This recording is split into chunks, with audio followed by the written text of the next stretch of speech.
I want to give a little bit of brief words. I can list the whole benefits of this phrase, but a few things highlighting. First of all, this event occurred in a turbulent time or difficult time. So when difficult time comes, Vajrayogini, Heruka, certain practices become stronger and stronger, including Cho practice. This one is really a practice. So that's a practice for us living in the 21st century. And however, usually this mantra or this phrase was transmitted in the context of empowerment and also Vajrayogini teaching. Also text said there is an exception. If a teacher give a permission, then students can practice with the mutual respect and honoring and commitment. And so I trust your sincere motivation. You made it way to this online square box. So I'm very happy to share with you. First benefit is what you think. You meet your teacher. And also when you meet your teacher or holy being or holy object, or when you go to pilgrimage, you recite this one, literally.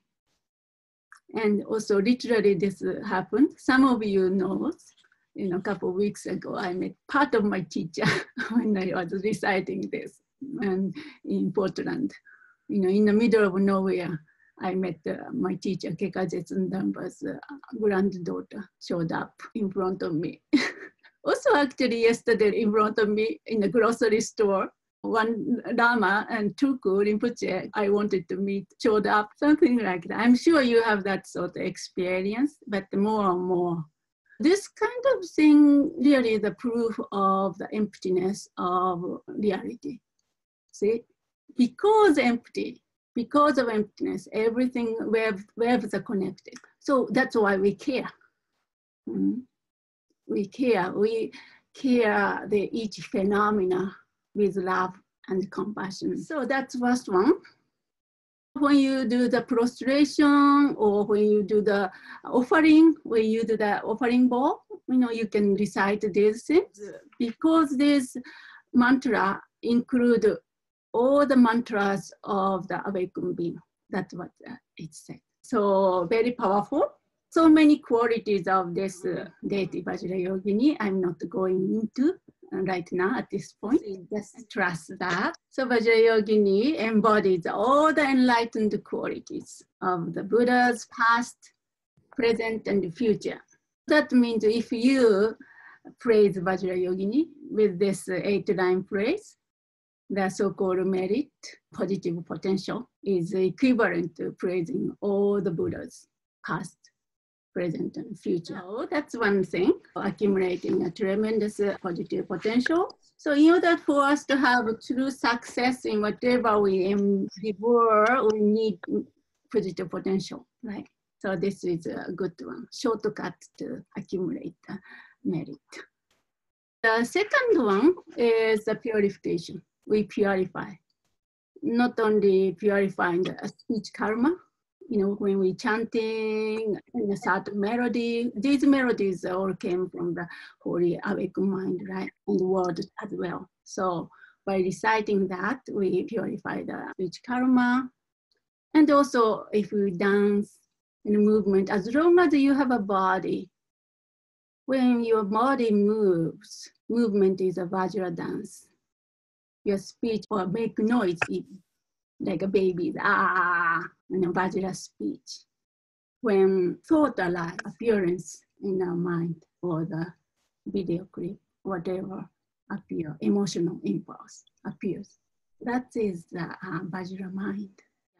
As a yogi and the yoginis, always dance and sing. That's Vajra Tantra. And talk about that. So that's purification of the body, speech, and mind. Then another one important is this breathing. I don't know how to translate waves of energy or inspiring energy or something like that.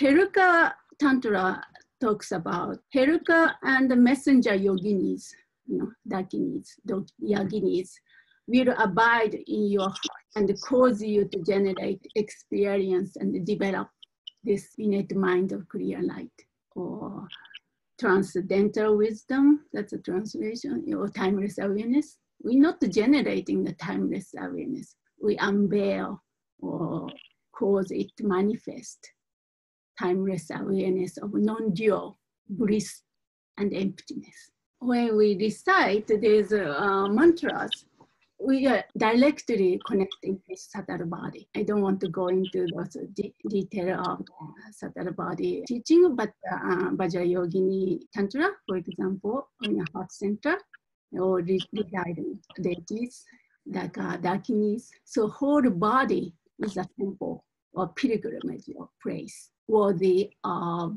praising. You know, Salaha talks a lot about this too. One of the quotes is, here in this body are the sacred river. Here are the sun and the moon, as well as all the pilgrimage places. Our body is like a pilgrimage places. You know, holy river, holy temples.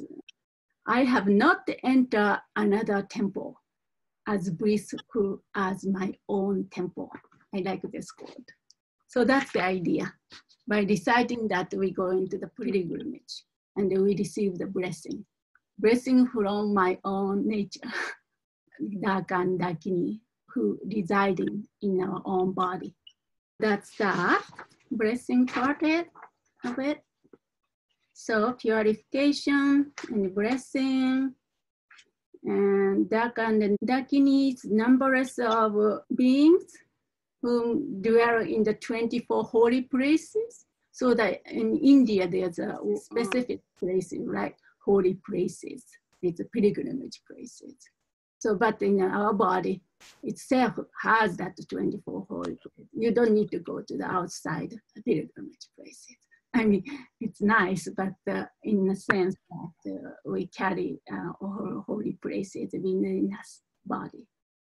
Then they enter your body when we recite. So those Dakinis enter our body and then bless our drops or the energy drops or energy channels or energy centers. Then important thing, I want you to feel it. I want you to experience. These are just words, right? The one thing I'm sharing is just words. Text talks about, and there's an experience of the past masters, but then now it's our turn to really put into a test, so to speak, practice, then feel it. Then each time you experience, that's your direct experience. Then you rest it. Then you have a body memories. Then it became more and more embody what and who you are. Then that's the path we are taking in Vajrayana. There's a text called Benefit of 8-Line Praise to Vajrayogini. I'm using that. And also based on my own experience, limited experience. Oh.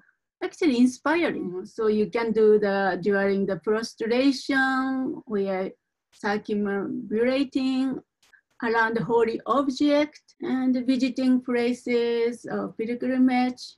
You know, when you meet some special people, special person, inspiring people, you can recite this secretly. You can receive blessing. And this is good to do when you wake up. Upon waking fasting, you can do this. You know, of course, bodhicitta, but even before that, when you started to waking up, kind of lucid state, then just imagine that Dakini reciting this as you recite, you know, coming and inviting, like wakey, wakey, you know, kind of things.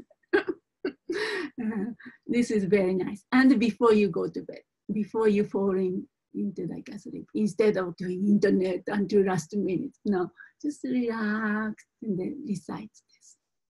And then go into that state, you know, sleep.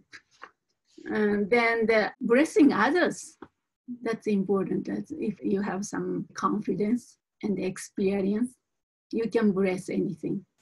And if you have a pet, You can decide holding and maybe patting. You can then blow into the animals or insect or with this.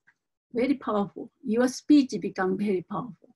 And blessing the environment, office, home, land. Practice, is it something that can be done out loud with somebody else, or we do the blessing privately and send it to them energetically? I mean, if somebody there, maybe not, you may not want to do aloud. In a pet, you can do, actually put the good imprint, the pet can hear. And also during the retreat and also during the death time, you know, when people dying, I used to do the hospice volunteers, you know, and it's very nice. Also, I did this one when my son was passing, just automatically came. Very easy, right? And also when pressed for time, I need something to praise, short and effect. So this one, if you don't have much time, just quick and nice and effective. So this one. And also anytime you're free, you know, sometimes in your daily life, you know, some moment of free time, you can do that. And then protection. You can protect, remove fears from oneself and protect from those obstacles and unnecessary fear.